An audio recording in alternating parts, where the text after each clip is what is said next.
Hey everybody, so this is April from April Miller Coaching, and today my blog and video is on demotivation and what to do when you've kind of lost that motivation.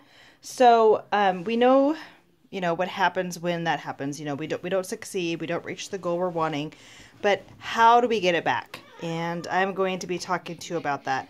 One of my a favorite quote I just found today was, it says, if you do what you always did, you will get what you always got. So when that motivation is lost, you need to get it back, because otherwise it's not going to be a win-win situation. And we know that motivation is the main focus when it comes to happiness, when it comes to productivity and creativity. We feel powerful, significant. It gives our lives purpose when we're motivated. So let's find out and identify why we get demotivated and how to get the motivation back. So number one is fear. Fear slows you down, makes you afraid. Sometimes the fear is based upon your imagination rather than looking carefully at the risks that might truly be there. So if your fear gets big enough, it can actually slow you down so much, it's going to prevent you from going into territory that's truly safe and desirable. So you want to be careful with that. How to conquer this? You want to name the fears. Thank the fears for protecting you, because something's protecting you from doing something. But then you have to question your fears, because otherwise it's going to take over and you're not going to be able to accomplish what you want to accomplish. Ask, why am I afraid of that happening? What are the chances of that really happening? Then think about breaking down the changes you want to make into smaller steps. Number two is setting the wrong goals. Sometimes we set the wrong goals. So you need to ask yourself, how big are your goals? For example, if your goal is to go from a size 24 to a size 2, that might be too large. If you are building a garage onto your house and you start today and your goal is to be done in 3 days, that's probably going to be too big. So to conquer that, you want to set smaller goals. So for example, your goal might be, today I'm going to eat all clean foods. Just do it for today rather than for the rest of the year I'm going to eat clean foods. That's going to be too large. Bring it down to 1 day at a time, perhaps. Or today I'm going to get and order all the materials needed for my garage. That's a little step. And then you can also add on after you complete those baby steps. The third way you get demotivated is you don't know what to do next. So you may know what your end result is, but you don't have a clear path to get there. And some of your projects and goals might be small enough you don't have to chunk them down, but if you don't have a clear plan as to where to go with each step with the larger goals, that's where the demotivation happens. So how to conquer this? Create a clear project plan and schedule them into a calendar.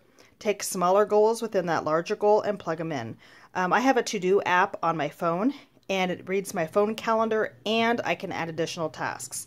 So then I can cross them off as I do them. And I've done that a lot with several personal things in my life. The fourth one and the final one is grief and loss in your life. Have you had a recent or a loss in your life? I mean, that can definitely cause demotivation. This is one area that I know really well. So in February of 2016, I received a phone call from a really good friend of mine. And she told me that a good friend of ours had died very unexpectedly. All three of us were very close for over 10 years. He was only a few years older than we were. And after I got that phone call, and I guess during it too, I was very numb. And that's a normal process. I started going over things in my head. I thought about the past. I asked a lot of wondering questions in my mind, like why this was going on, why him, what happened, what's going on. The phone call that I got that day came less than 5 minutes for me getting ready to start my commitment of fitness and eating healthy. But I allowed myself some time to sit in silence, and I just did some thinking. Finally, I went back to the room where I was going to work out in, and I sat staring into space. And then I started staring at the DVD that I just got in the mail. And I looked at that box with all those tools that were there for me, that commitment that I took. I invested into it in many different ways, in many different aspects. And I then heard a voice telling me that day, "What the hell are you doing, April? Get off your butt and get going on what you're about to do. Don't worry about me." And I knew that was my friend Jeremy talking. And I also realized I could take my emotions on an exercise, and also I could just take about 30 minutes just to myself and just take my mind off of things in order to process what just happened. And that's what I did. That's what started me on my journey. I got over that hump of a loss. I got over that reason for it to demotivate myself, and I pushed play and I went forward. And it didn't matter what was going on in my life at that time. I thought it was silly to stop my life. I know that my friend Jeremy would have cussed at me and said, "What the hell, April?" And so I did it. So I ended up losing 20 pounds and 18 inches, not just from that one exercise, but I kept that motivation just kept going. I didn't stop it. But I still haven't forgotten about him. Later on I cried. I cried myself to sleep. I'd listen to music. I'd cry. That went on for a couple of months, but I still went forward with my goals. So it's okay to allow yourself time to grieve. You need to give yourself that time.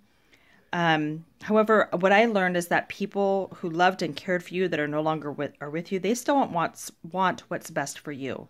They're your support too, even though they're gone. If you have that paper to write, it's okay to take a few minutes to get your mind off things and then come back to it at a later time. It's okay. Just like me, you're not going to forget about the person that died, but you need to honor them because they're your supporter. They want you to accomplish your goals in life. So I hope these tips helped so you can get your motivation back. I know that writing these blogs has been very therapeutic to me. So thanks for watching my videos and reading my blogs. I really appreciate that. And I have some momentum. I have a link in my blog where you can find your momentum. And I only have a few spots left and registration ends tomorrow. Have a wonderful day. Bye.